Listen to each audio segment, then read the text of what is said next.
மகிமைப்படுவதாக. இந்த காலை வேளையிலும் கர்த்தரை தேடி கர்த்தரை ஆராதிக்க வந்திருக்கிறவங்கள் யாவரையும் ஆண்டவரும் இரட்சகருமாகிய இயேசு கிறிஸ்துவுடைய நாமத்தில் அன்புடன் வாழ்த்துகிறேன், வரவேற்கிறேன். என்னுடைய வீட்டிலே வைத்து கடந்த வாரம் அறிவித்தது போல அங்கே ஒரு சகோதரிகளுக்கு ஒரு டெய்லரிங் வகுப்பு ஆரம்பிக்க கர்த்தர் கிருபை செய்தார். ஏறக்குறைய 14 பேர் அதை அட்டன் பண்ணுறாங்க. 3 நாட்கள் அது நடக்குது. திங்கக்கிழமை, புதன்கிழமை, வெள்ளிக்கிழமை காலை 10 மணிலிருந்து 12 மணி வரைக்கும் அது நடக்குது. இது உங்களை பொருளாதார ரீதியாக ஒரு முன்னேற்றத்துக்குள்ளே நடத்த வேண்டும் என்று சொல்லி நாங்கள் முயற்சி எடுத்து இதை நாங்கள் செய்து கொண்டு வருகிறோம். ஆகவே ஒத்துழைப்பு நல்கின எல்லா தேவ பிள்ளைகளுக்காக நான் நன்றியோடு ஸ்தோத்திரிக்கிறேன். அது மாத்திரமில்லை, இது ஒரு 3 மாதம் குறுகிய கால ஒரு பயிற்சியாக இருக்கிறது. ஆகவே 3 மாதம் முடித்த பிற்பாடு இன்னும் நிறைய காரியங்களை அவர்கள் செய்ய இருக்கிறார்கள். 2வது, இந்த வாலிப பிள்ளைகளுக்காக கூட ஜாப் பண்ணிக்கோங்க. அவங்களுக்கு ஒரு அந்த டைப் ரைட்டிங் கிளாஸ் அதை ஆரம்பிக்கணும்னு முயற்சி எடுத்துக்கிட்டு இருக்கிறோம். படிப்பு அந்த சம்மந்தப்பட்ட காரியத்தில் போயிட்டாங்கன்னா அவங்க வாழ்க்கை என்ன ஆகிடும். சரி, எனக்கே தெரியும், ஒரு தம்பி வருது, இப்போ இல்லை, ஆனால் மறிச்சிட்டார் அவர். ஆனால் ரொம்ப வாழுதனம் பண்ணிக்கிட்டு இந்த கஞ்சா அடிச்சுட்டு சுற்றின அப்போது அந்த தம்பியை கூப்பிட்டு சொல்லி, இந்த வெல்கம் ஹோட்டல்னு ஒன்று பொருசவாக்கத்தில், அது பக்கத்தில் ஒரு கம்ப்யூட்டர் கோர்ஸ் ஆரம்பித்தாங்க.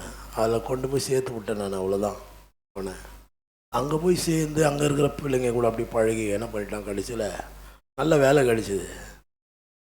வேலை கிடச்சி இங்கே இல்லாத போயிட்டான். கடைசியில் யார்கிட்ட அவன் சாகும்போது மறிக்கும் போது வேலை செஞ்சாருன்னு சொன்னால், அந்த இப்போ இருக்கிற சிஎம் உடைய அப்பா கிட்ட வேலை செஞ்சார். அவனுடைய சாவுக்கு அவரே சிஎம் உடைய அப்பா கன்னியாபுரத்துக்கே வந்தார். அப்போது ஒரு படிப்பு, ஒரு கல்வி சம்மந்தப்பட்ட காரியங்களில் பிள்ளைகளை நம்ம ஈடுபடுத்தும் ஒரு முயற்சி தான். குதிரை யுத்த நாளுக்கு ஆயத்தமாக்கப்படும். ஜெயமோ யாரால் உண்டாகும்? கர்த்தரால் தான் உண்டாகும். அப்போ இதெல்லாம் ஒரு முயற்சி. இந்த முயற்சி ஏதோ ஒருத்தரால் இது சாத்தியமாகாது. உங்களுடைய எல்லாருடைய ஒத்துழைப்பு இருந்தால் தான். நம்ம எப்படியா இருக்கிறோன்னா, சபையில் ஏதோ ஞாயிற்றுக்கிழமை வரும், அப்படியே பட்டம் படாமல் அப்படி போயிடுறோம்.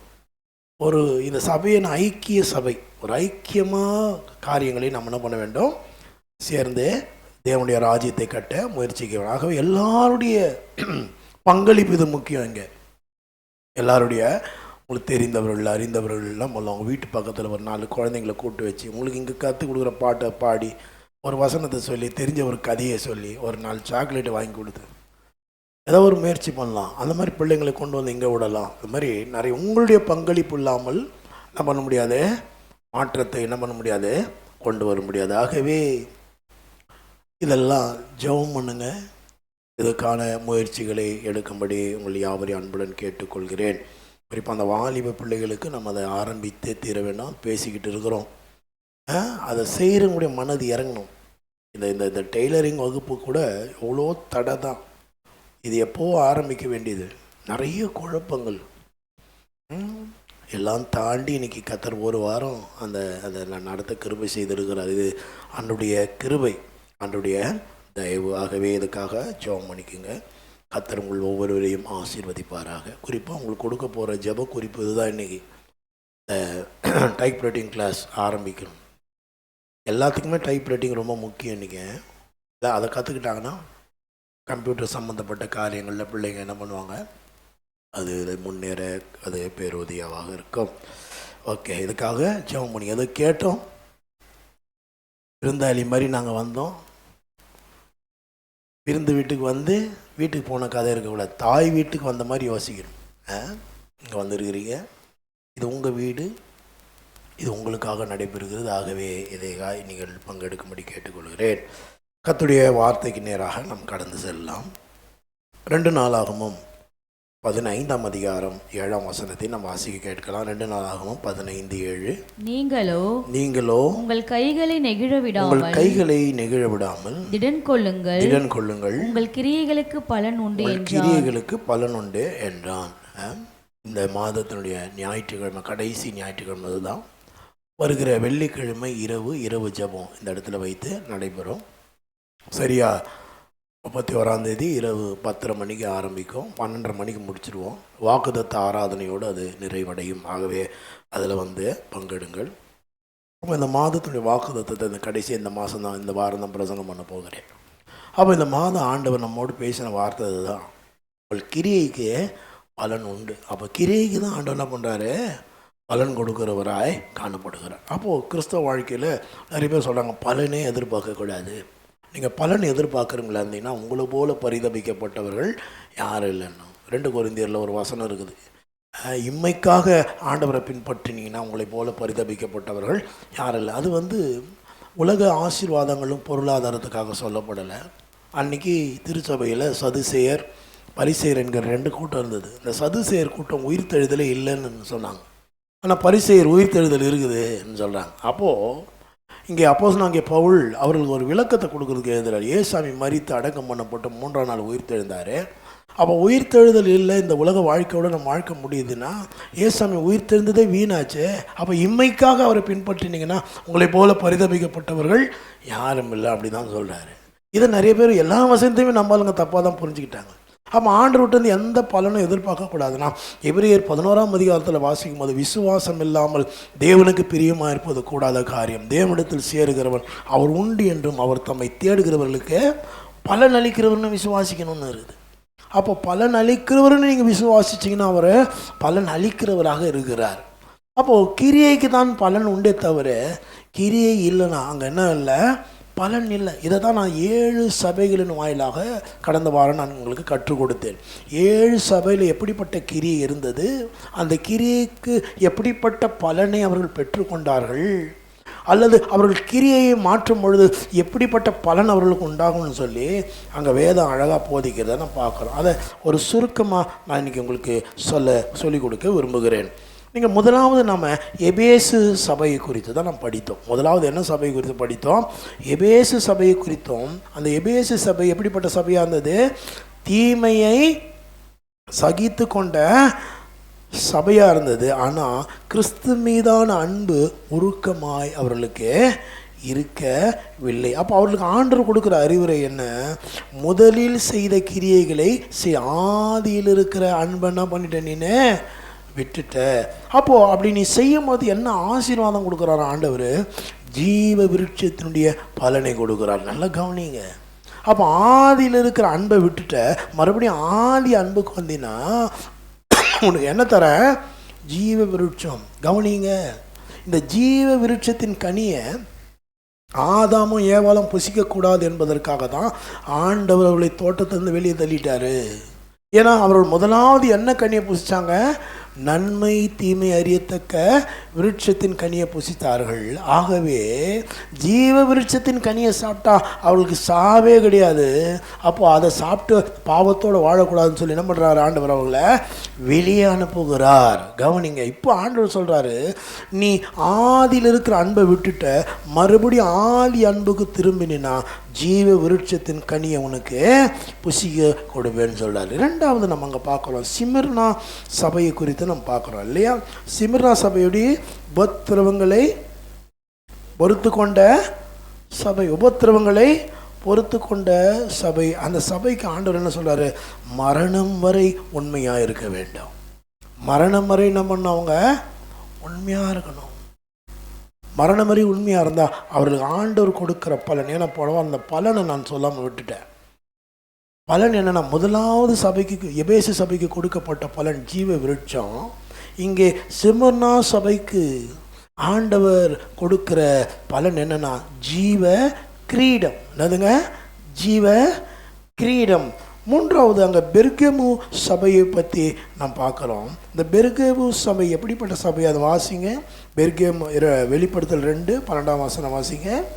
பெர்கமு சபையின் தூதனுக்கு நீ எழுத வேண்டியது என்னவெனில், இருபுறமும் கருக்குள்ள பட்டயத்தை உடையவர் சொல்லுகிறதாவது, உன் கிரியைகளையும் சாத்தானுடைய சிங்காசனம் இருக்கிற இடத்தில் நீ குடியிருக்கிறதையும், நீ என் நாமத்தை பற்றி கொண்டிருக்கிறதையும், சாத்தான் குடிக்கொண்டிருக்கிற இடத்திலே உங்களுக்குள்ளே எனக்கு உண்மையுள்ள சாட்சியான அந்திபா என்பவன் கொல்லப்பட்ட நாட்களிலும் என்னை பற்றும் விசுவாசத்தை நீ மறுதலையாமல் இருந்ததையும் அறிந்திருக்கிறேன். ஆகிலும் சில காரியங்களை குறித்து உன் பேரில் எனக்கு குறை உண்டு. கவனிங்க, வாசிங்க. விக்கிரகங்களுக்கு படைத்தவைகளை புசிப்பதற்கும் வேசிதனம் பண்ணுவதற்கும் ஏதுவான இடரலை இஸ்ரவேல் புத்திரர் முன்பாக போடும்படி பாலாக் என்பவனுக்கு போதனை செய்த பிலேயாமுடைய போதகத்தை கை கொள்ளுகிறவர்கள் உன்னிடத்தில் உண்டு. அப்படியே நிக்கோலாய் மதஸ்தருடைய போதகத்தை கை கொள்ளுகிறவர்களும் உன்னிடத்தில் உண்டு. அதை நான் வெறுக்கிறேன். நீ மனந்திரும்பு, இல்லாவிட்டால் நான் சீக்கிரமாய் உன்னிடத்தில் வந்து என் வாயின் பட்டயத்தால் அவர்களுடைய யுத்தம் பண்ணுவேன். ஆவியானவர் சபைகளுக்கு சொல்லுகிறதை காது உள்ளவன் கேட்க கடவன். இங்கே இந்த சபை, பெர்கமு சபை துருபதேசங்களுக்கு அதிகமாக செவி கொடுக்கிற சபையாக இருந்தது. இந்த பிலேயாமை அங்கே உதாரணமாக காண்பிக்க நம்ம பார்க்குறோம். இன்றைக்கி நிறைய உபதேசங்கள் உலகத்தில் வருது. கர்த்தருக்கு காணிக்கையே கொடுக்கக்கூடாதுன்றாங்க. காணிக்கையை ஏன் கொடுக்கணும், ஊழிகாரங்க கெட்டு போயிடுவாங்கன்றாங்க. ஆனால் காணிக்கையும் தசம்பாகமும் கொடுத்தா ஆண்டவர் என்ன பண்ணுறாராம், வானத்தின் பலகணிகளை திறக்கிறாருன்னு சொல்லி நமங்க வாசித்தோம் இல்லையா? அது மாத்திரமல்ல, இன்றைக்கி இந்த அமாவாசை பௌர்ணமின்னு சொல்லி துருபதேசம், இது பிலேயாமுடைய உபதேசங்கள். இன்றைக்கி அமாவாசையை கொண்டாடுகிற கூட்டம், விக்கிரகங்களுக்கு படைத்தவைகளை உண்ணுகிற கூட்டம் இன்றைக்கி நிறைய பெருகிடுச்சு. ஆண்டவர் சொல்கிறாரு, நீ என்ன பண்ண வேண்டும், இப்போ மனம் திரும்ப வேண்டும். அப்படி மனம் திரும்பினா ஆண்டவர் கொடுக்குற ஆசீர்வாதம் என்னன்னு சொன்னால், மறைவான மன்னாவும் புதிய பெயருள்ள கல்லும் தரேன்றார். என்ன தர்றார் ஆண்டவர்? மறைவான மண்ணானா, மறைவான மண்ணான்னு சொல்லும்போது வேதத்தை குறிக்குது. ஆமேன்னு சொல்லுங்கள். அது மறைக்கப்பட்டிருக்கிற ஒரு மண்ணா, அதில் பெரிய ஆசீர்வாதங்கள் அடங்கி இருக்கிறது. ஆமேன்னு சொல்லுங்கள். அப்போ புதிய கல்லுன்னு சொல்லும் பொழுது அங்கே தேவனுடைய ராஜ்யத்தில் நாம் போகும்போது நமக்கு ஜீவ கிரீடம் வைப்பாங்க. அப்போ அந்த ஜீவ கிரீடத்தில் கற்கள் பொறிக்கப்பட்டிருக்கும். ஆமேன்னு சொல்லுங்கள். ஹல்லேலூயா சொல்லுங்கள். 4வதாக தியத்திரா சபையை குறித்து நாம் பார்த்தோம் இல்லையா? தியத்திரா சபை எப்படிப்பட்ட சபையாக இருந்தது? விக்கிரக ஆராதனையையும் வேசித்தனத்தையும் பொறுக்கும் சபையாக இருந்தது. ஆனாலும் அவர்களுக்கு என்ன ஆண்டவர் சொல்கிறார், நியாய தீர்ப்பு வருகிறது, விசுவாசத்தை என்ன பண்ணால் கை கொள்ள வேண்டும். அவர்கள் கொடுக்குற ஆசீர்வாதம் என்னென்னா, ஜாதிகளை ஆளுகை செய்து விடிவெள்ளி நட்சத்திரத்தை பெறுதல். ஜாதிகளை ஆளுகை செய்கிற ஒரு அதிகாரத்தை ஆண்டவர் நமக்கு தர. சர்தை சபை என்ன பண்ணுறாங்க, செத்த சபை சொல்லுறாங்க. சர்தை சபை என்னது? செத்த சபை. ஆகவே அவர்கள் மனம் திரும்பும்படி ஆண்டவர் கேட்குறாரு. மனம் திரும்பினா உண்மையுள்ளவர்கள் கனப்படுத்தப்பட்டு வெள்ளை வஸ்திரம் அணிவிக்கப்படுவார்கள். ஆண்டவர் என்ன பண்ணுறாராம், எப்படி மொர்தெகாயை கனப்படுத்தினாரோ அதே போல் ஆண்டவர் நம்மையும் கனப்படுத்துவார். அப்போ பிலதெல்பியா சபைக்கு ஆண்டவர் அது தெரியலையா, கொஞ்சம் பலன் இருந்தால் அவங்க ஆண்டவரை மறுதளிக்காததுனால தேவனுடைய முன்னிலையில் இடம், புதிய பெயர் மற்றும் புதிய எருசலேம். லவோதிக்கேயா சபைன்னு பார்த்தா அது குளிரும் கிடையாது. ஆனாலும் அங்கே ஆண்டவர் சொல்கிறார், ஜாக்கிரதையாக இருந்தே மனம் திரும்பு, கிறிஸ்துவின் சிங்காசனத்தில் பங்கெடும். அப்போது ஜாக்கிரதையாக இருந்து மனம் திரும்பும் பொழுது என்ன கொடுக்குறார் ஆண்டவர்?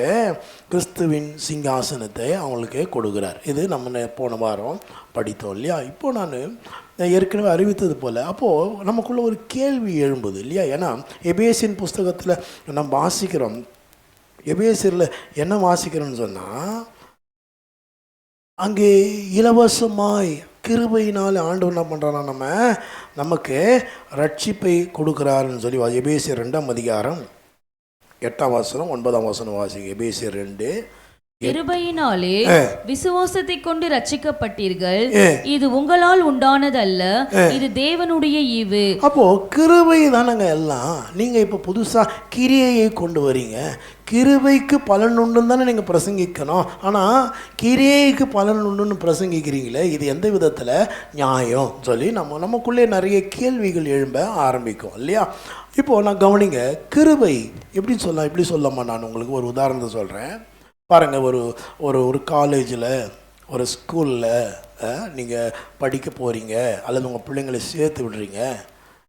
அவர்களுக்கு ஃபீஸ் கட்டுகிறதற்கு உங்கள்கிட்ட கையில் என்ன இல்லை, பணம் இல்லை, அந்தளவுக்கு வசதி இல்லைன்னு வச்சுக்கிடுங்க. இப்போ யாரோ ஒரு தாராள குணமுடைய ஒருத்தர் வந்து என்ன பண்ணுறாரு, நான் கட்டுறேன் உங்களுக்காக, நான் என்ன பண்ணுறேன் உங்களுக்கு பணம் கட்டுறேன்னு சொல்கிறது வந்து என்னது? கிருபை. கவனிங்க, அது என்னது? கிருபை. இல்லையா? அப்போது காலேஜுக்குள்ளே ஸ்கூலுக்குள்ளே என்ன ஆயிடுச்சு? இப்போ போயாச்சா இல்லையா? சரி, யாரோ ஒருத்தர் எனக்காக பணம் கட்டுறதுனால அந்த கோர்ஸை அந்த படிப்பை என்னால் முடிக்க முடியுமா? இப்போ நான் என்ன பண்ணோம் சொல்லுங்கள் சத்தமா? நான் என்ன பண்ணோம்? நான் படிக்கணும். இதுதான் கிரியை. கவனிங்க, அதுவும் மாத்திரமில்ல, வெறும் கிரியையினாலே நாம் ரட்சிக்கப்பட முடியாது. கிருபை அந்த ரட்சிப்புக்கு ஒரு வாயிலாக இருக்கிறது. ஒருத்தர் பணம் கட்டலைன்னா நான் உள்ளவே போயிருக்க முடியாது.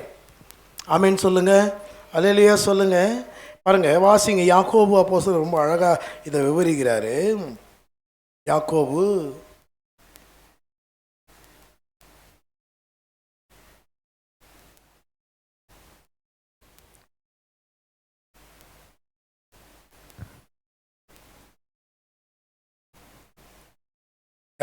இதில்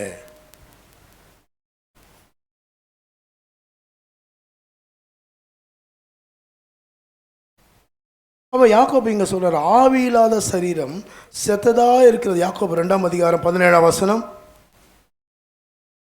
அப்படியே விசுவாசமும் கிரியைகள் இல்லாதிருந்தால் தன்னிலே தானே செத்ததா இருக்கும். ஒருவன் உனக்கு விசுவாசம் உண்டு, எனக்கு கிரியைகள் உண்டு, கிரியைகள் இல்லாமல் உன் விசுவாசத்தை எனக்கு காண்பி, நான் என் விசுவாசத்தை என் கிரியைகளினாலே உனக்கு காண்பிப்பேன் என்பானே. அப்போ வேதம் சொல்லுது, கிருபை நமக்கு ரட்சிப்புக்குள்ளே நம்மை நடத்திருக்கிறது. இப்பொழுது ரட்சிக்கப்பட்ட நான் என்னுடைய கிரியையினாலே நான் ரட்சிக்கப்பட்டவன் என்பதை என்ன பண்ண வேண்டும்? வெளிப்படுத்த வேண்டும். நீங்கள் இங்கே கவனிச்சிங்கன்னா நல்லா தெரியும் உங்களுக்கு. நோவாவை பற்றி நம்ம அங்கே படிக்கும்பொழுது நோவாவுக்கு ஆண்டவர் என்ன சொல்கிறாரு? ஒரு பேழையை செய்யும்படி சொல்லுகிறார். நோவா ஆண்டவரை விசுவாசிக்கிறாரு, ஓகே. ஆனால் ஆண்டவர் இப்போ என்ன சொல்கிறாரு? ஒரு பேழையை என்ன பண்ண வேண்டாம்? செய்ய வேண்டும். ஏன்னா ஒரு பெரிய ஜலப்பிரளயம் வரப்போகிறது, ஒரு பெரிய வெள்ளம் வரப்போகிறது. நான் இப்போ நமக்கு சொன்னால் நம்ம நம்புவோம், வெள்ளம் வரப்போகுதுன்னா. போன வருஷம் ஒரு வெள்ளம் வந்தது, அதுக்கு முந்தின வருஷம் ஒரு வெள்ளம் வந்தது, நமக்கு தெரியும், நம்ம வெள்ளத்தை பார்த்துருக்குறோம். ஆனால் நோவின் காலத்தில் இது வரைக்கும் மழையே பெய்ந்தது கிடையாது. அப்போ உங்களுக்குள்ள ஒரு கேள்வி எழும், அப்போ எப்படி செடி கொடி தாவரெல்லாம் வளர்ந்துச்சுன்னா? வேதம் சொல்லுகிறது, பனி, மூடு பனி அதன் மேல் இறங்கினதுனாலே பனியின் மூலமாக தான் அங்கே செடி கொடி தாவர வகையெல்லாம் என்ன பண்ணுச்சான்? வளர்ந்தது. நோவா இது வரைக்கும் வெள்ளத்தை பார்த்ததே கிடையாது. ஆனால் ஆண்டவர் சொல்கிறார், பெரிய வெள்ளம் வரப்போகிறது. நம்மளாம் தான் என்ன பண்ணியிருப்போம் இல்லையா? பேதுரு கூட அதுதான் பண்ணார் இல்லையா? பேதுரு வலையை அலசி கொண்டு வந்தார் இல்லையா? அலசி தானே இருந்தார். இப்போ ஏசாமி பேதுருகிட்ட கேட்குறாரு, படகுல உனக்கு எனக்கு என்ன பண்ணு இடம் கொடுன்னு கேட்கும்போது பேதுரு இடம் கொடுக்குறான். அவர் பேசி முடிச்சுட்ட பிற்பாடு பேதுருக்கிட்ட சொல்கிறாரு, எப்பா வா மீன் பிடிக்க போகலான்னு கூப்பிடுறாரு. அது மீன் பிடிக்க போகலான்னு கூப்பிட்றாரு. இவன் யோசிக்கலாம் இல்லை, கவனிங்க, இவன் யோசித்துருக்கலாம். சொல்கிறான், ஐயரே ராத்திரி முழுவதும் நாங்கள் பிரயாசப்பட்டோம், ராத்திரி முழுவதும் பிரயாசப்பட்டோம். இந்த பிரயாசம்ன்ற வார்த்தை கொஞ்சம் அழகாக அந்த டீசெண்டாக வந்துருக்குது. ஆனால் இங்கிலீஷ் பைபிளில் டாயில்டு அப்படின்னு வந்தோம். அப்படின்னா ரொம்ப கஷ்டப்பட்டோம், ரொம்ப முயற்சி செஞ்சோம். நம்ம சொல்கிறோம் இல்லையா, நெத்தி வேர்வையை நிலத்தில் சிந்தி சம்பாரிச்சோம் இல்லையா? ஏதோ காசு யாராவது எடுத்துட்டாங்க, காசு காணாமல் போயிடுச்சுன்னா இது என் கஷ்டம் இல்லையா? எவ்வளோ மனசு வேதனைப்படுது. ஒரு 10 ரூபா கீழே விழுந்து தொலைஞ்சிச்சுன்னா எவ்வளோ மனசு நமக்கு துடிக்குது. ஏன்னா அதை சம்பாதிக்க கடினமாக நம்ம என்ன பண்ணியிருக்கிறோம்? உழைச்சிருக்கோம். அந்த மாதிரி ஒரு பெரிய மன கஷ்டம், அந்த மாதிரி ஒரு பெரிய மனபாரம். சொல்கிறான், ராத்திரி முழுசும் பிரயாசப்பட்டான் ஐயரேன்றான். அதுக்கு என்ன அர்த்தம்னா, ஆண்டவரே நான் சின்ன வயசுலேருந்து இந்த ஏரியில் மீன் பிடிக்கிறேன், எப்போ மீன் வரும் எப்போ மீன் வராதுன்னு எனக்கு தெரியும். எனக்கே இந்த மீன் அகப்படலை, நீங்கள் போதகர், நீங்கள் யார்? போதகர், உங்களுக்கு எப்படி மீன் பிடிக்கிறத பற்றி தெரியும்ன்ற ஒரு சந்தேகம் அவனுக்குள்ளே வந்துச்சு. ஆனாலும் அவன் என்ன பண்ணுறான்? நீ சொல்லுகிறபடியே நான் வலைகளை போடுகிறேன். அவன் கேட்டதுக்கு நல்ல காரணம் இருக்குது. ஆமாம், அவனுக்கு அனுபவம். எத்தனையோ தடவை மீன் பிடிக்க போயிருக்கிறான்.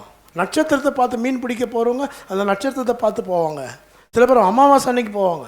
நீங்கள் நல்லா கவனிச்சிங்கன்னா இந்த காசிமேடு இந்த பகுதியில் போய் பாருங்கள், மீன் பிடிக்கிறவங்க சாயங்காலத்தில் தான் கிளம்புவாங்க. பார்த்துருக்குறீங்களா? சாயங்காலத்தில் தான் போட்டு கிளம்புது. ஏன் சொன்னால் வெளிச்சத்தில் மீன் என்ன பண்ணுது? வலைக்குள்ளே வந்து சிக்காது. இருட்டில் என்ன பண்ணுறாங்க? அது வலையை போட்டு மீன்கள் என்ன பண்ணுறாங்களாக்கும் பிடிப்பாங்க. அப்போது வெளிச்சத்தில் எந்த மீன் மாட்டோன்னா தூண்டிலில் மாட்டோம். ஏன்னா தூண்டிலில் அதை ஆசை காட்டுற மாதிரி ஒரு புழு வைப்பாங்க, எதை வைப்பாங்க, அப்போ தான் மீன் என்னாகும், சிக்கும். ஆனால் வலையில் சிக்கணும்னா அது ராத்திரியில் தான் போடப்படும். ஆனால் இவர் எப்போ கூப்பிட்றார் மீன் பிடிக்க? பகலில் கூப்பிட்றார், வா போகலாம். பேதுரு யோசிச்சிருக்கலாம், ஐயரே ராத்திரி முழுதும் பிரயாசப்பட்டோம், எனக்கு இந்த ஏரியில் அனுபவம் அதிகம் இருக்குது, நீங்கள் பிரசங்கம் பண்ணுற ஆள், பஜனை பண்ணுற ஆள், பாட்டு பாடுற ஆள், வசனத்தை சொல்கிற பாகவதர், நீங்கள் உங்களுக்கு எப்படி தெரியும் அப்படி யோசனை வந்தது. ஆனாலும் பேதுரு அதை அடக்கிக்கிட்டு சொன்னான், உம்முடைய வார்த்தையின்படி வலையை போடுகிறேன். போட்டான் பாருங்க. எது எப்படி வலை, மீன் எப்படி கிடச்சிதான், வலை கிழியத்தக்க, எல்லாம் கூட சொல்லுங்கள், வலை கிழியத்தக்க படகு அமிழத்தக்க. சொல்லுங்கள், வலை கிழியத்தக்க படகு. அவ்வளவு மீன் அவனுக்கு ஏமாந்து போயிருக்கணும். வீட்டுக்கு குழந்தைங்க சொல்லி அனுப்பிச்சிருங்க, அப்பா வீட்டுக்கு வரும்பொழுது பிரியாணி வாங்கிட்டு வாங்க. அவங்க ஊரில் என்ன ஃபேமஸ்ன்னு தெரில, நம்ம குழந்தைங்க சொல்லி அனுப்புது இல்லையா. நைட் ஷிஃப்ட் போயிட்டு வரும்போது அப்பா அம்மாருங்க பார்த்தீங்கன்னா பிரியாணி கடையில் நின்றுங்கிறாங்க, குழந்தைங்களுக்கு பிரியாணி வாங்கிட்டு போகிறாங்க. ஏன்னா குழந்தை சொல்லிகிட்டு இருக்கோம், பிரியாணி வாங்கிட்டு வா. அந்த குழந்தை என்ன வாங்கினார சொல்லிச்சின்னு தெரில அவங்க ஊரில். அவருக்கு அது வேறு ஏமாற, குழந்தை ஆசைப்பட்டு கேட்டுச்சே, எதுவும் நம்ம வாங்கிட்டு போகலையேன்னு கூட யோசித்துருக்கலாம், இல்லை சொந்தக்காரங்களுக்கு எதுவும் வாங்கிட்டு போகலேன்னு கூட யோசித்துருக்கலாம். ஆனால் கர்த்தர் ஏமாந்து போக வேண்டிய அவன் அனுபவத்தை யோசிக்காம தேவன் எப்படிப்பட்டவன் யோசித்ததுனால அவனை கர்த்தர் நிறைவாய் ஆசீர்வதித்தார். அங்கே வேதாகம ஒரு யூதர் ரபி சொல்கிறாரு, அவன் சம்பாதிச்சது அந்த படகு அமிழத்தக்க மீன் கிடைச்சது இல்லையா, அது எவ்வளோ நாள் சம்பாதியம், எவ்வளோ நாள் உழைச்சா கிடைக்க வேண்டிய சம்பாதியமானா, ஒரு வருஷம் உழைச்சி எவ்வளவு சம்பாதியம் கிடைச்சிருக்குமோ அதை 1 மணி நேரத்தில் ஆண்டவர் கொடுத்தாருன்றான். இவங்க படகு பாருங்கள். இன்னொரு ஆசீர்வாதம் என்னென்னா, இவன் படகு நிரம்புறது இல்லாமல் சொந்தக்காரங்க வேற படகை வர வச்சு அவர்களையே என்ன பண்ணுறான், ஆசீர்வதிக்கிறான். ஆமென். அதே போல தான் அந்த நோவாவை நீங்கள் கவனிச்சிங்கன்னா, மழையே பார்க்கல, ஆனால் ஆண்டவர் சொல்கிறார் பேழையை கட்டுன்னு. அவன் விசுவாசத்தை பேழையை செய்து கிரியினாலே வெளிப்படுத்தினான். ஹல்லேலூயா. ஆகவே நோவாவும் அவருடைய சந்ததியும் என்ன பண்ணப்பட்டது, காக்கப்பட்டது. இரண்டாவது யாரு கிரியினால விசுவாசத்தை காமிச்சானா, ஆபிரகாமுக்கு ஆண்டவர் சொல்றாரு, உனக்கு ஒரு புத்திர சந்தானத்தை நான் பண்ண போகிறேன், கொடுக்க போகிறேன். நீ வெறும் ஆபிரகாம் கிடையாது, நீ ஆபிரகாம். நீ எச்ச உள்ள சேர்க்கிறாரு. அந்த எச்ச உள்ள சேர்த்து என்ன சொல்கிறாரு, ஆபிரகாம் நீ ஜாதிகளுக்கு தகப்பன். ஆமேன்னு சொல்லுங்கள். நீ யார் இப்போ, ஜாதிகளுக்கு தகப்பன்பா. நம்ம சாரால எல்லாம் நம்ம திட்டுவோம், சில பேர் பாரு வீட்டுக்காருக்கு இன்னொரு கல்யாணம் பண்ணி வச்சுன்னு. ஆனால் சாராள் சைட்லேருந்து கொஞ்சம் உக்காந்து பார்த்தா சாராள் செஞ்சது நியாயம் மாதிரி தெரியுது. ஏன்னு சொன்னால், அங்கே ஆபிரகாமுடைய வீடு ஒரு பெரிய கூடாரம், அரண்மனை மாதிரி கூடாரம் போட்டு வச்சுருப்பாங்களாம். கூடாரம்னா இங்கே போட்டு வைக்கிற கூடாரம்னு நினச்சிக்காதீங்க, குருவிகாரங்கெல்லாம் போட்டு வச்சுக்கிற கூடாரம் இல்லை. கூடாரம் அரண்மனை மாதிரி இருக்கும், அவ்வளோ பெரிய கூடாரம். சர்க்கஸ் போயிருக்கிறீங்களா, அது என்னது, அது பில்டிங்கா? கூடாரம் யோசித்து பார்த்து நடுவில் பெரிய கொம்புன்னு வச்சுருப்பான், அதில் தான் நிற்கும். அது எப்படி அந்த கொம்பை நிற்க வச்சுருப்பான்னு சப்போர்ட்டு கொடுத்தான்னு தெரியாது. அந்த மாதிரி பெரிய கூடாரம், அதில் நிறைய ரூமுங்க இருந்தது. 318 பேர் வீட்டில் வேலை செஞ்சுக்கிறாங்கன்னா பார்த்துக்குங்க, பூமி தாங்கக்கூடியாத அளவுக்கு இருக்குது.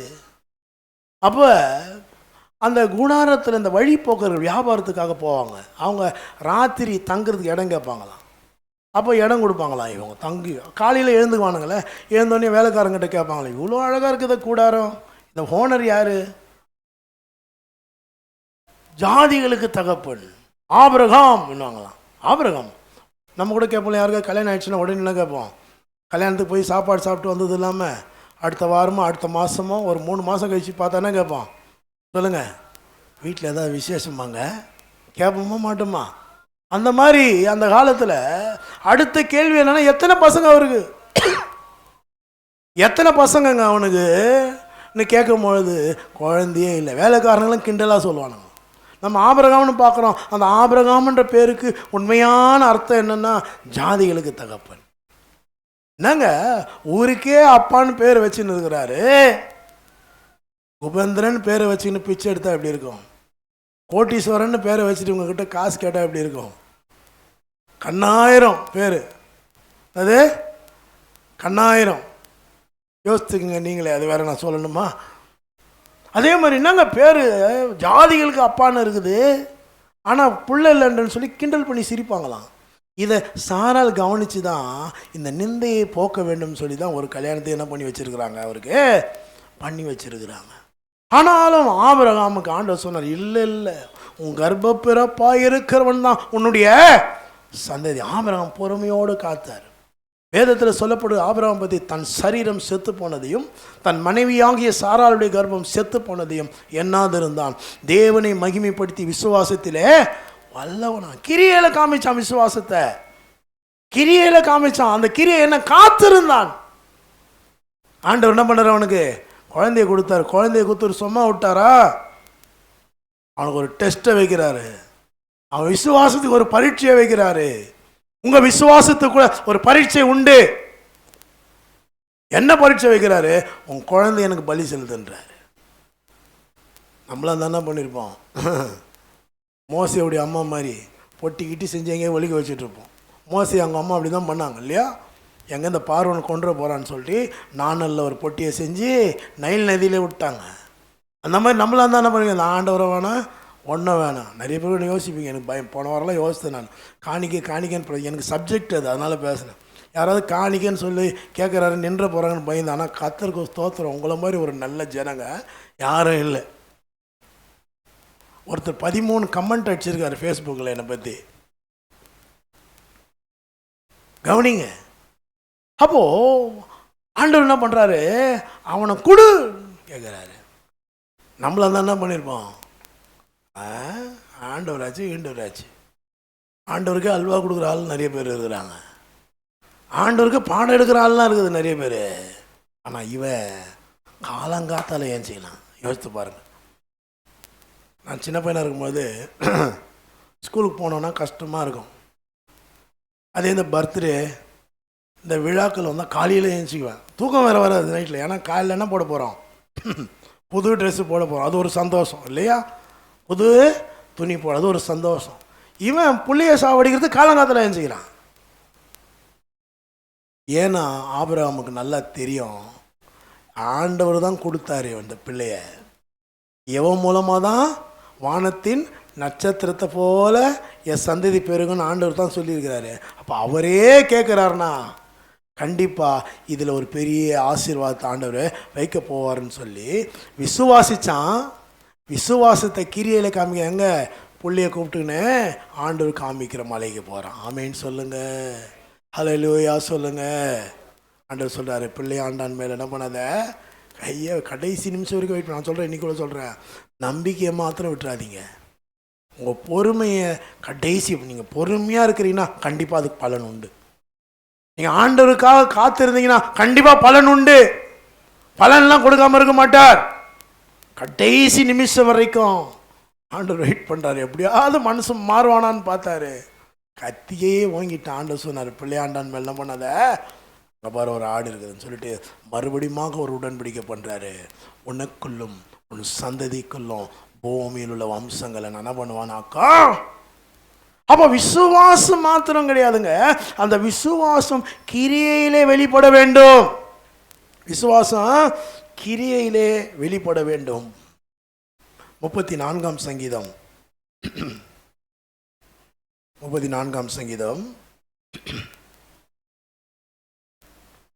5ஆம் வசனத்திலிருந்து வாசிங்க. 34ஆம் சங்கீதம் 5ஆம் வசனத்திலிருந்து. அவர்கள் அவரை நோக்கி பார்த்து பிரகாசம் அடைந்தார்கள், அவர்கள் முகங்கள் வெட்கப்படவில்லை.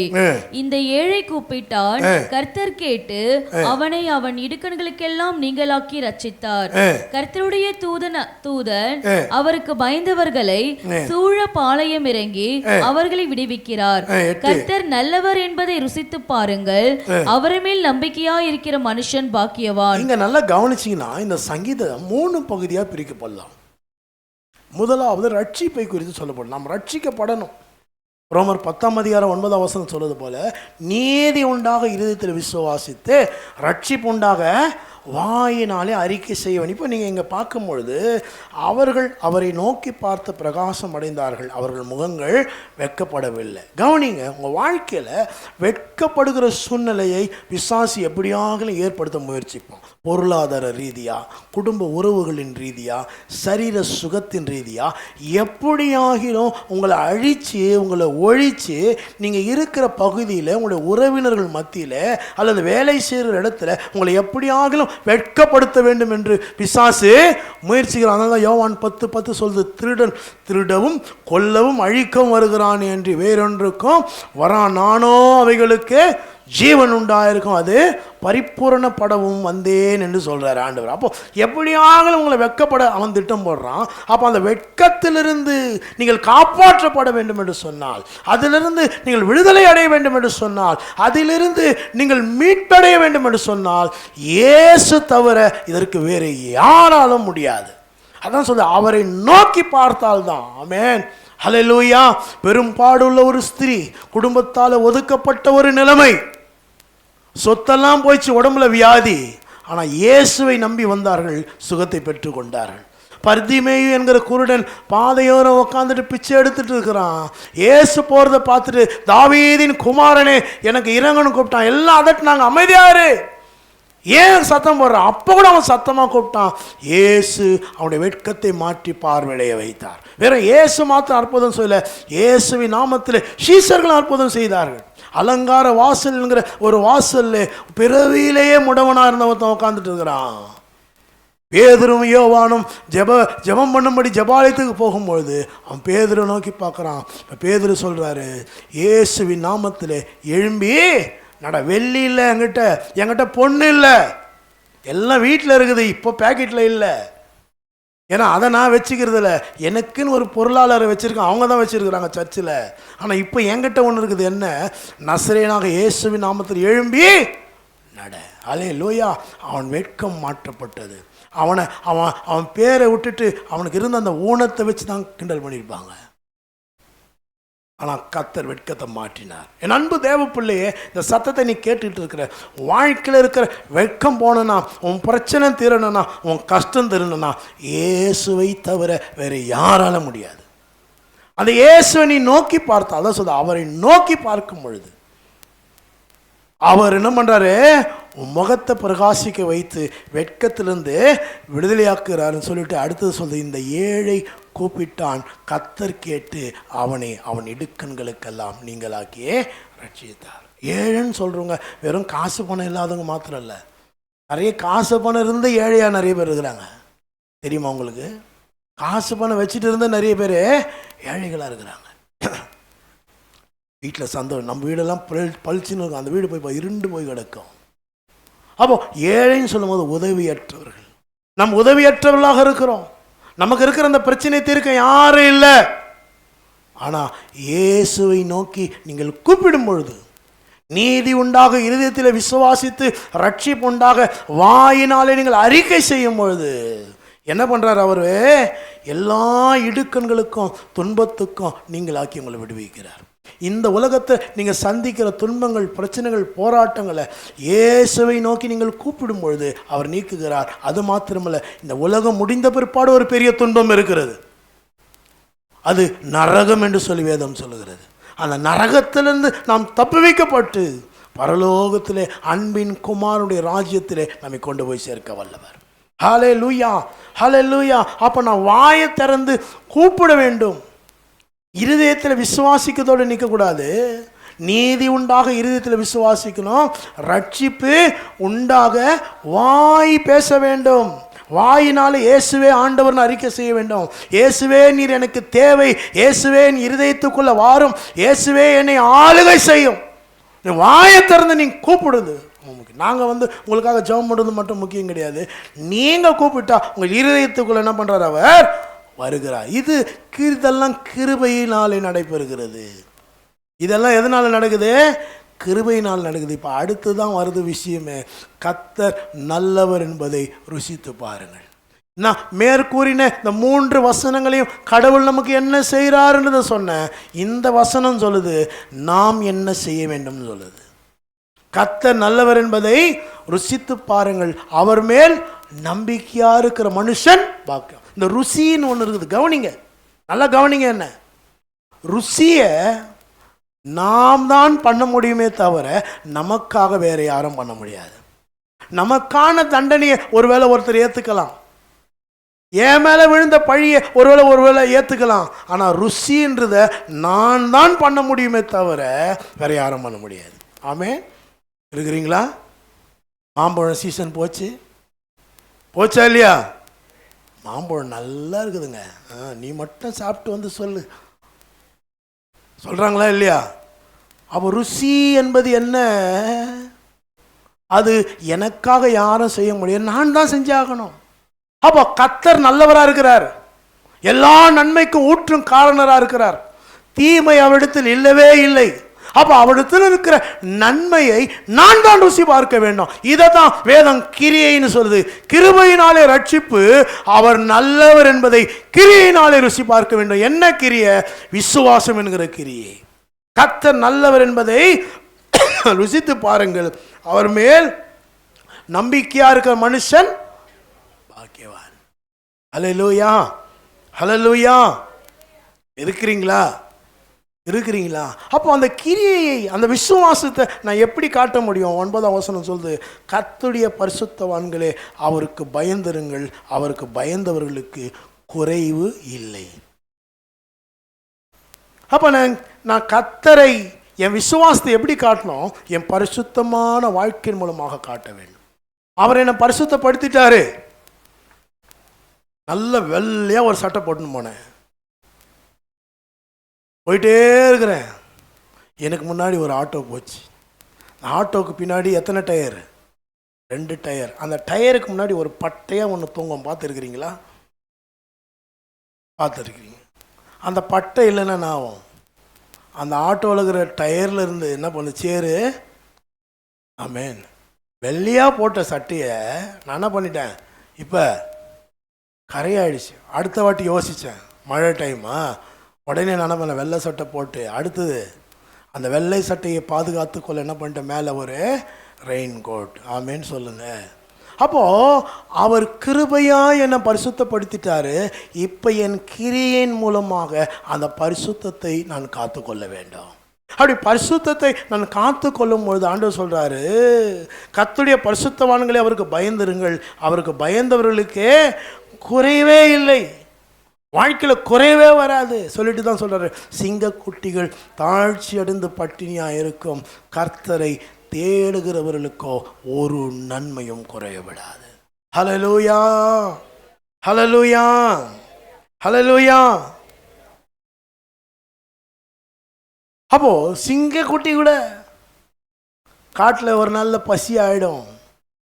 காட்டுக்கே இந்த சிங்கம் தான் ராஜாவாக இருந்தால் கூட ஒரு நாள் அது பட்டினியாக ஆயிடும். ஆனால் கர்த்தரை உண்மையும் உத்தமமாய் தேடுகிறவர்களுக்கு, இங்கே தேடுதல்ன்ற வார்த்தை இங்கே பாருங்கள், 4ஆம் வசனம் வாசிங்க. அதிலே 4ஆம் வசனம், நான் கர்த்தரை தேடினேன், அவர் எனக்கு செவி கொடுத்து என்னுடைய எல்லா பயத்துக்கும் என்னை நீங்களாக்கி விட்டார். கர்த்தரை தேடினேன். இங்கே தேடும்போது முதலாவது தேடுதல் எல்லா பயத்துக்கும் நீங்களாக்கி விடுகிறார். ஆனால் இங்கே அவரை தேடும் பொழுது ஒரு நன்மையும் குறையப்படுவதில்லை. அப்போ தேடுதல்ங்கிற வார்த்தை இந்த இடத்துக்கு வேற பொருள் படுகிறது, அந்த இடத்துல வேற பொருள் படுகிறது. அப்போ இங்கே சொல்லப்படுகிற தேடுதல் என்னன்னா, 1ஆம் வசனம் சொல்லுது, கர்த்தர் நல்லவர், கர்த்தரை நான் எக்காலத்திலும் ஸ்தோத்திரிப்பேன், அவர் துதி எப்போதும் என் வாயில் இருக்கு. அப்போ இங்கே சொல்லப்படுகிற தேடுதல் வாயினாலே கர்த்தரை ஆராதிப்பது. நம்ம இவ்வளோ நேரம் வந்தோம், கர்த்தரை என்ன பண்ணோம், என் நாட்கள் முடியும் வரை பண்ணுமா, என் ஜீவன் பிரியும் வரை, என் சுவாசம் ஒழியும் வரை உம்மை ஆராதி பண்ணோம். இது கர்த்தரை தேடுதல், ஆராதித்தல். இப்போ சர்ச்சுக்கு முடிஞ்சு வீட்டுக்கு போறீங்க, வீட்டு வாசலில் ஒருத்தர் ரெடியாக நிற்கிறாங்க உங்கள் வாயை கிளறுகிறதுக்கு. போதும் ஒரு குழந்தை பைபிள் தூக்கின ஒழுங்கு மாதிரி பைபிள் தூக்கிச்சு இதெல்லாம்ன்றாங்க. நீங்கள் என்ன பண்ணுவீங்க? உண்மையை சொல்லுங்கள். என்னையா சொன்ன? அது வேற சொல்லுவாங்க, நம்ம ஊரில் ஒரு வார்த்தை சொல்லுவாங்க, ஐசா மாதிரி கேள்வி கேட்டு பைசாவை கையில் கொடுத்துட்டேன். அப்போ அது வாயினாலே ஆராதிச்சிங்க. இப்போ வீட்டுக்கு போய் வாழ்க்கையினால என்ன பண்ணல? கவனிங்க கவனிங்க கவனிங்க. அப்போ கிரியைக்கு தான் பலனை கொடுக்கிறார். கிருபைக்குண்டான பலன் வந்துடுச்சு. கிருபைக்குண்டான பலன் என்ன?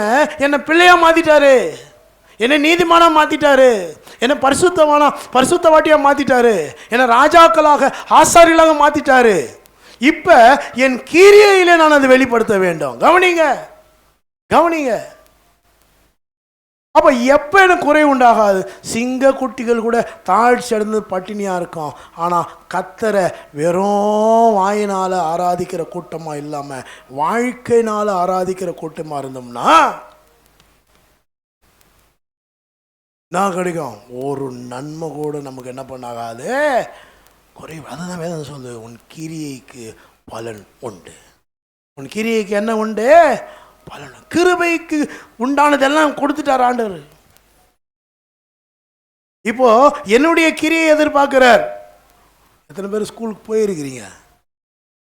ஸ்கூலுக்கு போகாதுங்க யாராவது இருக்கிறீங்களா? இங்கே ஸ்கூலுக்கு ஏன்னா போனது இல்லைங்க. வெள்ளம் வந்தால் மாத்திரம்தான் நாங்கள் அங்கே போய் தங்குவோம். அந்த மாதிரி யாரும் இல்லை. கத்தர் தோத்துறோம்.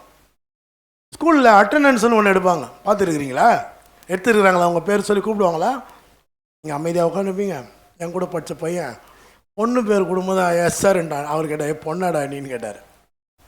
அந்த மாதிரி ஆளெல்லாம் இருக்குது. உங்கள் பேர் சொல்லி கூப்பிட்றாங்க, நீங்கள் என்ன பண்ணுவீங்க? Present, yes. நீங்கள் இல்லைன்னா அங்கே ஆப்சண்ட். அப்போது அவங்க உங்கள் பேரை கூப்பிடுறாங்க, நீங்கள் என்ன பண்ணுறீங்க? அதுக்கு பதிலை கொடுக்குற. கிரியையில் அவர் உங்கள் பேரை கூப்பிட்றாரு, உங்கள் பேரை கூப்பிட்றாரு. இப்போ கிரியையில் உங்கள் பேரை காண்பிக்க என்ன? நான் தான் அது. ஆமென் சொல்லுங்க, அல்லேலூயா சொல்லுங்க.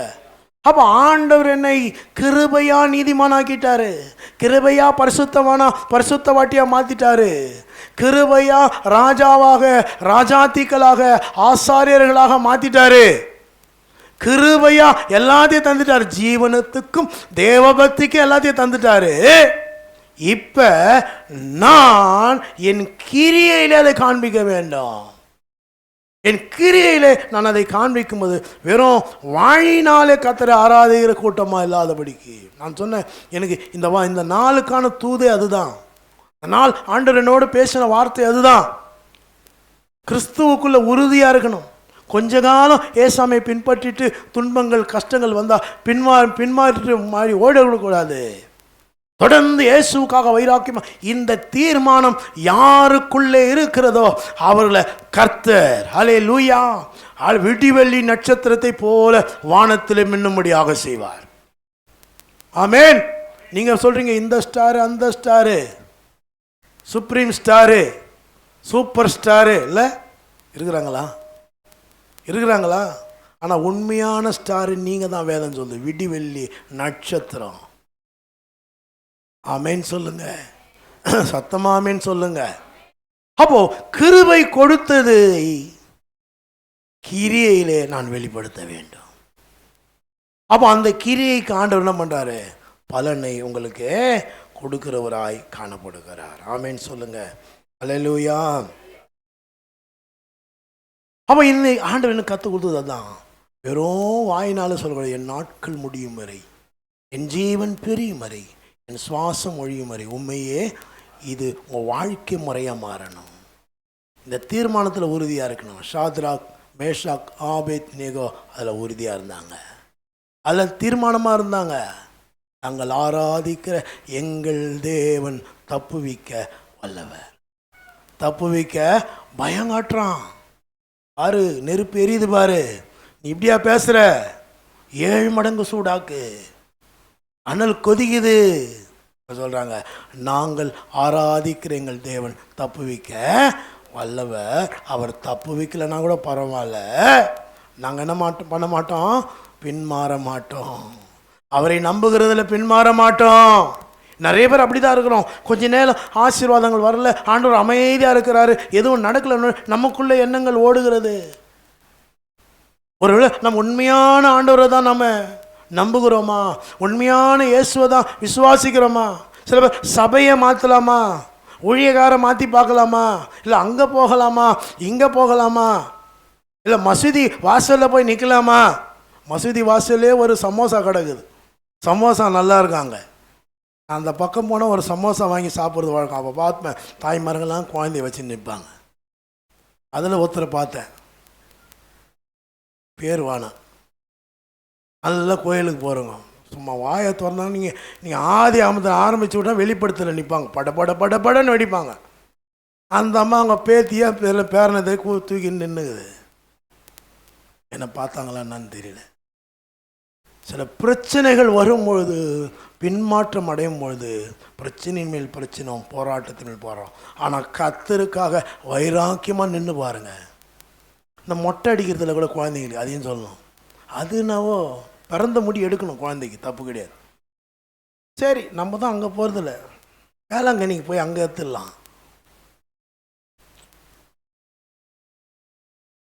கடைசி வரைக்கும் கர்த்தருக்காக நீ உண்மை உள்ளவனாக இருந்தா, உனக்கு கொஞ்சம் பலத்திலையும் ஆண்டவரை நீ உண்மையாக பின்பற்றினா, கர்த்தர் திறந்த வாசல் உனக்கு முன்பாக வைப்பார். அந்த திறந்த வாசலை வர்த்தனம் போட்ட முடியாது, ஆனால் பிசாசு குழப்புவான். நம்ம அவங்களையும் தப்பு சொல்ல முடியாது. அந்த சூழ்நிலையோடாக போகும்போது தான் தெரியும். அந்த பாடுகளினூடாக போகும்போது நம்ம என்ன முடிவு பண்ணுறோன்னு நமக்கே தெரியாது, நம்மளாலே முடியாது. ஆனால் அந்த சூழ்நிலையிலும் உன் கிரியில விசுவாசத்தை காமிச்சுன்னு ஆண்டவர் சொல்றாரு, ஒரு நன்மையும் உனக்கு குறைவுபடாது. ஹல்லேலூயா, ஹல்லேலூயா. நல்ல சத்தமா ஹல்லேலூயா சொல்லாமா? தான் கிருபைக்கும் கிரியைக்கும் உள்ள வித்தியாசம். கிருபை எல்லாத்தையும் தந்துடுச்சு, பெற்றுக்கொண்ட நான் என் கிரியையில் இப்போ காண்பிக்கும். அவங்கள பார்க்காத, இவங்கள பார்க்க. நிறைய பேர் எப்படி கெட்டு போகிறதுனா, மற்றவங்கள பார்த்து கெட்டு போகிறது. இவங்களே எப்படி இருக்கிறாங்களே, அவங்களும் எப்படி இருக்கிறாங்க. நாளைக்கு உனக்கு தெரியாமல் அவங்க ஆண்டவர்கிட்ட போய் மன்னிப்பு கேட்டு மனம் மாறிட்டாங்கன்னா அவங்க போயிடுவாங்க. கடைசியில் மாட்ட போகுது நீ தான். எத்தனை முறை இடறினாலும் அத்தனையும் மன்னித்தீரே, நன்மையும் கிருபையும் தொடர செய்து என்னை மீண்டும் நடக்க வைப்பீர். அந்த மாதிரி ஒரு பாட்டு பாடிட்டாங்கன்னு வச்சு ஆண்டவர்கிட்ட போய், நீ பார்த்தீங்களா ஒருத்தர, இவர் சரி கிடையாது, நான் அப்படி தான் இருந்தேன். நான் போயிட்டு இருந்த கோயிலில் வருஷத்துக்கு 4 தடவை தான் கம்யூனியனே கொடுப்பாங்க. அதுவும் 5 நாள் சுத்திகரிப்பு கூட்டம் வைப்பாங்க. எழுந்து நின்று அறிக்கை செய்யணும் பாவத்தை. கவனிங்க, எல்லாம் பார்ப்பாங்க. ஏஞ்சி நிற்கணுங்க. ஆண்டவர் உனக்கு இந்த பாவத்தை உணர்த்தினார்னா எழுந்து நின்று அறிக்கை செய்ய சொல்லுவார் ஊழியக்காரு. கூச்சப்படவே கூடாது, எழுந்து நின்று அறிக்கை செய்யணும். செஞ்சுட்டு கம்யூனியன் லேஸில் கொடுக்க மாட்டாங்க. நீங்கள் கொஞ்ச நேரத்தில் சர்ச்சை முடிச்சுட்டு போயிடுறீங்க.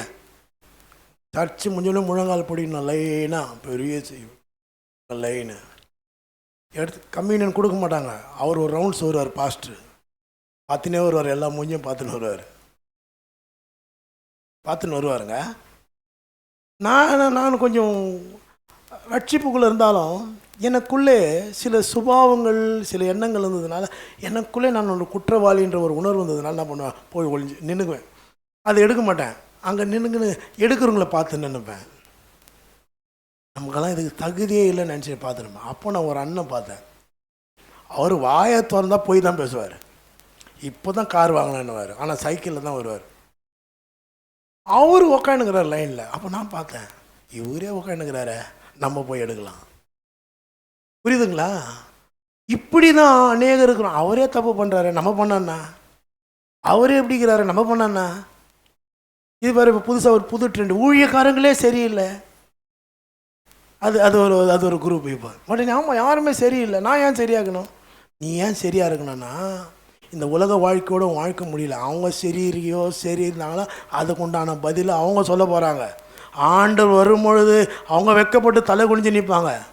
அக்கிரம செய்கைக்காரரே என்னை விட்டு அகண்டு போன ஆண்டவர் சொல்லுவார். உன்னை கெத்த கூட்டின்னு போவார், தலை நிமிர்ந்து போகலாம். உன்னை ஒடுக்குனவன், உன்னை வெறுப்பேற்றுவேன். அப்போ நான் ஏன் ஆண்டோடைய வார்த்தையை கீழ்ப்படினோம்? இன்னும் நிறைய பேர் அப்படி தான், புலியை பார்த்து பூனை சூடு போட்டுக்கின கதை தான். அவங்க சரியில்லை, இவங்க சரியில்லை, அது கடைசியில் இவங்க சரியில்லாமல் போயிடுது. இப்போ அப்புறமா பார்த்தா அவங்க ரட்சிக்கப்பட்டுருவா என்ன பண்ணுவாங்க, தேவ சமூகத்தில் போவாங்க. நான் சொல்ல முடியாது, ஆண்டவரே அவங்க சரியில்லை, எப்பா அவன் சரியில்லாமல் தான் இருந்தான். அவன் இந்த பாட்டு பானான், எத்தனை முறையிடறினாலும் அத்தனையும் மன்னித்தீரே, நன்மையும் கிருபையும் தொடர செய்து என்னை மீண்டும் நடக்க வைப்பீரே, என் நாட்கள் முடியும் வரை, என் ஜீவன் பிரியும் வரை, என் சுவாசம் ஒழியும் வரை உம்மையே ஆராதிப்பே, உம்மையே. அப்படி போயிட்டாலும் என்ன பண்ணுவேன், ஆண்டவர் பார்ப்பார். ஆண்டவர் ரொம்ப இலகின மனசு. உடனே என்ன பண்ணுவார், அப்படி போட்டு இழுத்துக்குவார். தன் பாவங்களை மறைக்கிறவன் வாழ்வடைய மாட்டான், அறிக்கை செய்து விட்டு விடுகிறவனோ இரக்கத்தை வாங்கிட்டு அவன் போய் நல்லா ஆயிடுவான். அவனை பார்த்து சூடு போட்டுக்கணும். நீ 3 படுக்கை இருக்குதாங்க நரகத்தில். நம்மள வெறும் நெருப்பு எரியும் நினைக்கிறீங்களா? அக்கினியும் கந்தகமும் சேர்ந்து எரியும். அங்கே புழு இருக்குது, இடத்துல சோறு கிடையாது. ஆனால் குவியல் குவியலாக சாப்பாடு இருக்கும், பார்க்கத்தான் முடியும், உன்னால் சாப்பிட முடியாது. தண்ணி கிடையாது உனக்கு அங்கே. தேவையா? ஆமென். இருக்கிறீங்களா? கவனிக்கிறீங்களா? மனுஷன் உலகம் முழுவதும் ஆதாயப்படுத்தி கொண்டாலும் தன் ஆத்துமாவை அவன் நஷ்டப்படுத்தி கொண்டால் அவனுக்கு என்ன லாபம்? நான் சொல்கிறதெல்லாம் ஒன்றும் கட்டுக்கதை கிடையாதுங்க, உண்மையாகவே இதெல்லாம் இருக்கிறது. வரலாற்று பூர்வமாக நிரூபிக்கப்பட்டவைகள். பரலோகம்னு ஒன்று இருக்குது, நரகம்னு ஒன்று இருக்குது. ஹல்லேலூயா. எங்கே போப்பாரு? உன் கிரியை இன்னைக்கு என்னவா இருக்குது? ஹல்லேலூயா. நீ கிரியை செஞ்சினா ஆண்டவர் அதுக்கு உண்டான பலனை உனக்கு தருகிறவராக இருக்கிறார். ஒப்பு கொடுக்குறீங்களா? கிரியைக்கு பலன் உண்டு. சிங்கக்குட்டி கொடுத்து ஆயிடுச்சு, சேர்ந்து பட்டினி ஆயிடும். கர்த்தரை தேடுறவங்களுக்கு ஒரு நன்மையும். பிரயாசப்படுங்க, கர்த்தருக்காக எழும்பி பிரகாசிக்க பிரயாசப்படுங்க. உலக மனிதர்களை பார்க்காதீங்க, இயேசுவை பாருங்க. நான் ஒருத்தர்கிட்ட சொன்னேன், கிறிஸ்தவங்களை பார்க்காதீங்க, கிறிஸ்துவை பாருங்க. ஆமென். எப்பவுமே மார்க்கெட்டுக்கு ஒரு நல்ல பொருள் வருதுன்னா கூடவே டூப்ளிகேட்டும் வரும். இருக்கும். இப்போ ஜூஸ் கடையில் போனால் சும்மா ஆப்பிள் சும்மா அப்படியே சவன்னு தொங்குது, திராட்சை பழம் கொலையாக தொங்குது, பார்க்க அழகாகுது. ஜூஸ் அடிக்கிற இடத்துல திராட்சை பழம் வச்சுன்னா அது அசிங்கமாக இருக்குது. ஜூஸ் அடிக்கிற இடத்துல மாதுளம் பழம் வச்சுக்கிறது காஞ்சி போயிருக்குது. டூப்ளிகேட் எப்படி இருக்குது? பளிச்சுன்னு இருக்குது. ஒரிஜினல் இப்படி தாங்க கிறிஸ்தவ வாழ்க்கை. நீ டூப்ளிகேட்டை பார்த்தீங்கன்னா நீயும் டூப்ளிகேட்டாக மாறிடுவ. ஒரிஜினல் அவரை பாரு, அவரை நோக்கி பாரு. அவரை நோக்கி பார்க்குறவங்கள அவர் வெட்கப்பட விட மாட்டார். இயேசுவை நம்பினோர் மாண்டதில்லை, என்னென்ன துன்பங்கள் நேரிட்டாலும் சிங்கத்தின் வாயினின்றும் ரட்சிப்பார், பங்கம் வராதென்னை ஆதரிப்பார். சிங்கத்தின் வாயினின்றும் ரட்சிப்பார், பங்கம் வராதென்னை ஆதரிப்பார். நெஞ்சமே நீ அஞ்சிடாதே, நம்பினோரை கிருபை சூழ்ந்திடுதே. இம்மட்டும் காத்தவர் இம்மானுவே, இன்னமும் காத்துனை நடத்துவா. சொல்லுங்க, இம்மட்டும் காத்தவர் இன்னமும் காத்துனை நடத்துவா. நாசியில் சுவாசமுள்ள மாந்தரை நம்புவதல்ல தம் ஆலோசனை. நாசியில் காற்றடிக்கும் கண்மலை மேல் கட்டும் வீரனை. சொல்லுங்க, கோர பயங்கர காற்றடிக்கும் கண்மலை மேல் கட்டும் வீடு. சொல்லுவோமா?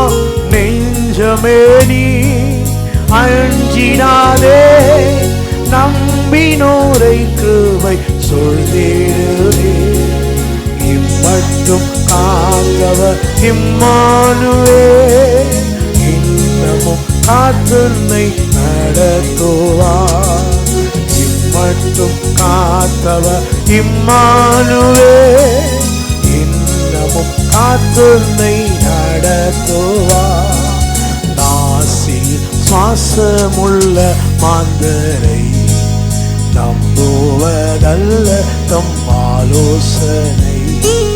கோர பயங்கர காற்றடிக்கும், கண்மலை மேல் கட்டும் வீடு நிற்கும். கோர பயங்கர காற்றடிக்கும், கண்மலை மேல் கட்டும் வீடு நிற்கும். நெஞ்சமே நீ அஞ்சிடாதே, நம்பினோரை கிருபை சொல்லிடுவே. இம்மட்டும் காத்தவர் இம்மானுவேல், இன்னமும் காத்துன்னை நடத்து. நீங்க சொன்னா நல்லா இருக்கும். இம்மட்டும் காத்தவர் இம்மானுவேல், இன்னமும் காத்துன்னை நடத்துவார்.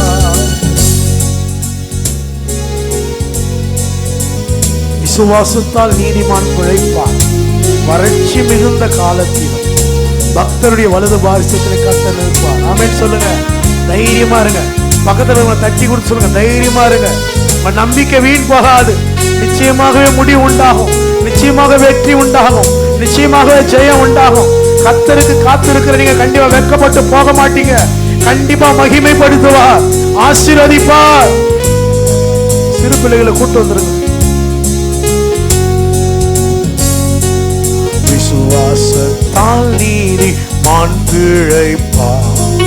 வறட்சி மிகுந்த காலத்திலும் பக்தன் வலது பாரிசத்திலே கர்த்ததாம் நிற்பதாம் அசைந்திடான்.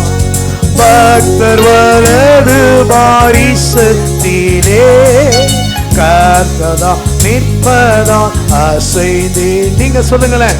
நெஞ்சமே நீ அஞ்சிடாதே, நம்பினோரை கிருபை சொல்லிடுவே. இம்மட்டும் காத்தவர் இம்மானுவேல், இன்னமும் காத்துன்னை நடத்துவார். இம்மட்டும் காத்தவர் இம்மானுவேல், இன்னமும் காத்துன்னை நடத்துவார்.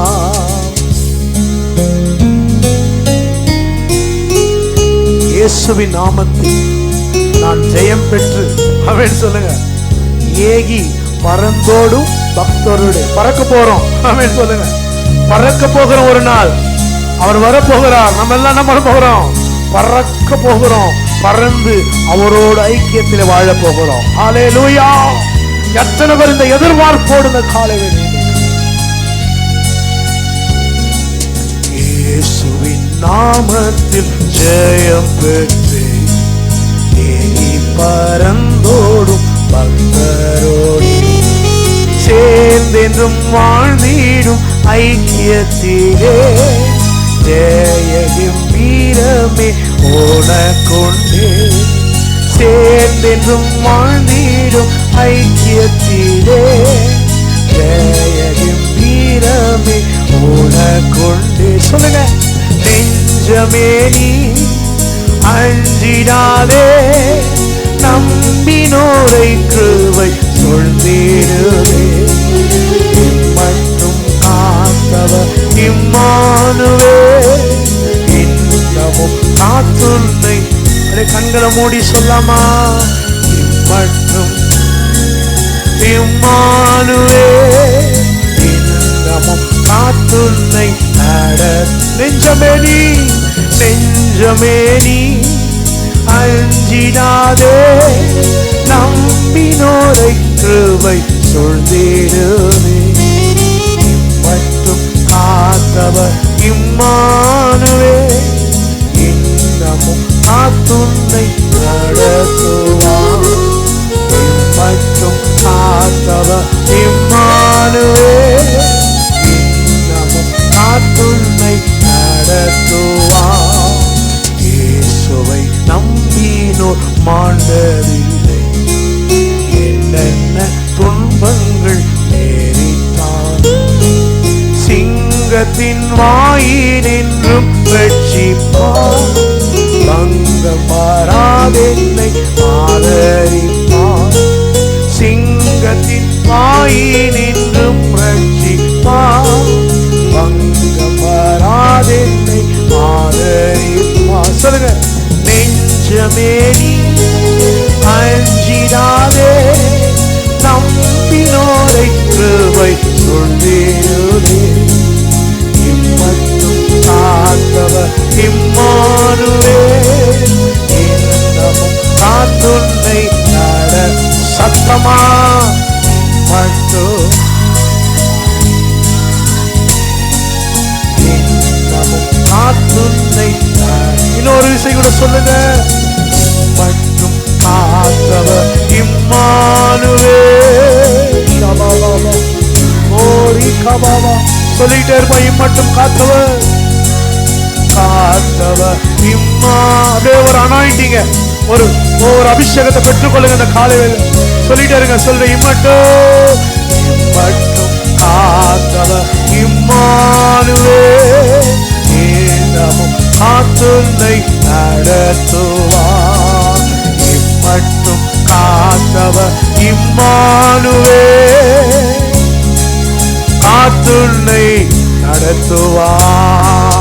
ஹalleluya, ஹalleluya, ஹalleluya, ஹalleluya, ஹalleluya, ஹalleluya, ஹalleluya, ஹalleluya, ஹalleluya, ஹalleluya. கிருபை எல்லாத்தையும் கொடுத்தது, கிருபை எல்லாத்தையும் கொடுத்துருச்சு. இப்ப என் கிரியை நான் பெற்றுக்கொண்டேன் என்றதை காட்டணும். கிருபை என்னை பரிசுத்தமாக்கி இருக்குது, நான் பரிசுத்தவான் தான்றதை என் கிரியை காட்டணும். கிருபை என்னை நீதிமான் ஆக்கி இருக்குது, நான் நீதிமான் தான்றதை என் கிரியை காட்டணும். கிருபை என்னை ராஜாக்களாக ராஜாத்திகளாக மாத்திடுச்சு. இப்ப நான் ராஜா, நான் ராஜாத்தின்றதை காட்டணும். கிருபை என்னை ஆசாரிய கூட்டமாக மாத்திடுச்சு, அவருடைய புண்ணியங்களை அறிவிக்கிற கூட்டமாக மாறிடுச்சு. இப்ப நான் கிரியிலே அதை காட்ட வேண்டும். பிலதெல்பியா சபை கொஞ்சம்தான் பலன், கொஞ்சம் பலன், ஆனாலும் வசனத்தை மறுதலியாமல் கை கொண்டார்கள். ஆண்டவர்களுக்கு கொடுத்த ஆசீர்வாதம். திறந்த வாசலை உனக்கு முன்னாடி வைக்கிறேன், ஒருவனும் பூட்ட மாட்டான். பூட்டவே முடியாது, கையை கூட வைக்க முடியாது அந்த இடத்துல. ஜீவ விருட்சத்தை தராரு, ஜீவ விருட்சத்தை தராரு, ஜீவ கிரீடத்தை தராரு. வான மண்டலங்களிலே விடிவெளியின் நட்சத்திரத்தை போல ஆண்டவர் நம்மளை மாற்றுகிறார். இது எப்படிப்பட்ட வாழ்க்கைன்னு பாருங்க. எத்தனையோ ஸ்டாருங்க பின்னாடி ஓடிட்டு இருக்கிறீங்க, ஆனால் நீங்கள் எல்லாம் ஒரு ஸ்டாராக பரலோகம் பார்க்குது. சாதாரண ஸ்டாரில் விடிவெள்ளி. இந்த விடிவெள்ளி எப்போ வரும்? ஒரு விடிவு காலம் உண்டாகும் பொழுது. அன்னைகளுடைய வாழ்க்கையில் விடிவு காலத்தை கொண்டு வருகிற ஒரு நட்சத்திரமாக, அந்த 3 சாஸ்திரிகளை வழிநடத்தின நட்சத்திரமாக ஆண்டவர் நம்ம வைச்சிருக்கிறார். இதை உணர்ந்து மற்றவர்களை பார்க்காம இவங்க சரியில்லை, அவங்க சரியில்லை, அந்த ஊழியக்கார் சரியில்லை, இந்த ஊழியக்கார் சரியில்லை, இந்த விசுவாசி சரியில்லை, இந்த சபை சரியில்லை பார்க்காதீங்க. ஒவ்வொரு நாளும் ஆண்டவரோடு ஐக்கியப்பட்டு, ஆண்டவரோடு பேசி, ஆண்டவரோடு பழகி, அவர் வரும்பொழுது ஹல்லேலூயா, ஹல்லேலூயா, அவர் வரும்பொழுது ஜெய கம்பீரமாய் அவரோடு கூட பறந்து செல்ல ஆண்டவர் கிருபை செய்வாராக. அப்படிப்பட்ட ஒரு அபிஷேகத்தை ஆண்டவர் உங்களுக்குள்ள வைப்பாராக. அந்த அபிஷேகம் உங்களுக்குள்ள வேலை செய்யட்டும். கிரியையில காட்டுங்க. இனிமேல் பெருந்தன்மையா நடந்துக்குங்க. ஜெபிப்போம், ஜெபிப்போம். நல்ல பிதாவை மை துதிக்கிறோம், ஸ்தோத்திரிக்கிறோம். கர்த்தராகிய இயேசுவின் நாமத்தில் இந்த மாதம் முழுவதும் அதிசயமாய் ஆச்சரியமாய் நடத்தி மீதி இருக்கிற 4 நாட்களை நடத்த போறீங்களே. புதிய மாதத்தில் ஒரு புதிய வாக்குத்தத்தத்தோடு, ஒரு புது கிருபையோடு, ஒரு புதிய பலத்தோடு, ஒரு புதிய ஆசீர்வாதத்தோடு எங்களை நடத்த போவதுக்காக ஸ்தோத்திரம். ஆகஸ்ட் மாதத்தை இப்போவே இந்த காலையில் நாங்கள் ஆசீர்வதிக்கிறோம். நாங்கள் ஆசீர்வதிக்கிறோம். ஆசீர்வதிக்க கட்டளை பெற்றோம். ஆகவே ஆசீர்வதிக்கிறோம். ஒரு பெரிய எதிர்பார்ப்போடு நாங்கள் நுழையிறோம். பெரிய காரியங்களை செய்யுங்க. இந்த வந்த எல்லா தேவ பிள்ளைகளுக்காக ஸ்தோத்திரம். புதிதாக ஆலயத்துக்கு வந்த மகளுக்காக ஸ்தோத்திரம். அன்றைய விபத்து இருந்தாலும், என் கால் அடிபட்டாலும், தேவனுக்காக நான் நிற்பென்ற உறுதியோடு வந்திருக்கிற மகளுக்காக கூட நன்றியோட ஸ்தோத்திரம். அவர்கள் குடும்பத்தில் சபையாக வாழ்த்தி ஆசீர்வதிக்கிறோம். அருமையான ஆண்டவரே, அம்மா அவர்களுக்காக கூட அவருடைய மகள் வரலட்சுமி, அந்த கொடுத்த அந்த மகள் ஜெய்மா, அந்த நாய்க்கடியிலேருந்து காத்தீர், தீங்கு கேடு அணுகாதபடி பாதுகாத்து கொள்ளுங்க ஆண்டவரே. அந்த குடும்பத்தை நாங்கள் இங்கேருந்து ஆசீர்வதிக்கிறோம். அந்த மகளையும் கொடுத்த மகளையும் ஆசீர்வதிக்கிறோம். கணவன் இல்லை என்றாலும் நீர் இருக்கிறீரே, அந்த குடும்பத்தை பாதுகாக்க நீர் இருக்கிறீரே, ஆசீர்வதிக்கிறோம்ப்பா. இப்படி கருத்தில் வைக்கிறோம். வராத எல்லா தேவ பிள்ளைகளுக்காக சோத்திரம். நிறைய புதிய ஆத்துமாக்களை கொண்டு வாங்க. இந்த ஆராதனை 2 ஆராதனையாக மாற்றித்தாங்க. சண்டே ஸ்கூல் போய் வந்திருக்கிற குழந்தைகளுக்காக கூட ஜெபம் பண்ணுறோம். அவர்கள் கற்றுக்கொண்ட வசனம் அப்படியே வேலை செய்யட்டாண்டவர். எங்களுக்குள்ள ஒரு ஒற்றுமை ஆவியை தாங்க. எல்லா துதிகன மகிமை உமக்கே, இயேசுவின் நாமத்தில் பிதாவே. எல்லாரும் சேர்ந்து சொல்லுவோம். என் ஆத்துமாவே கர்த்தரை ஸ்தோத்திரி, என் முழு உள்ளமே பரிசுத்த நாமத்தை ஸ்தோத்திரி.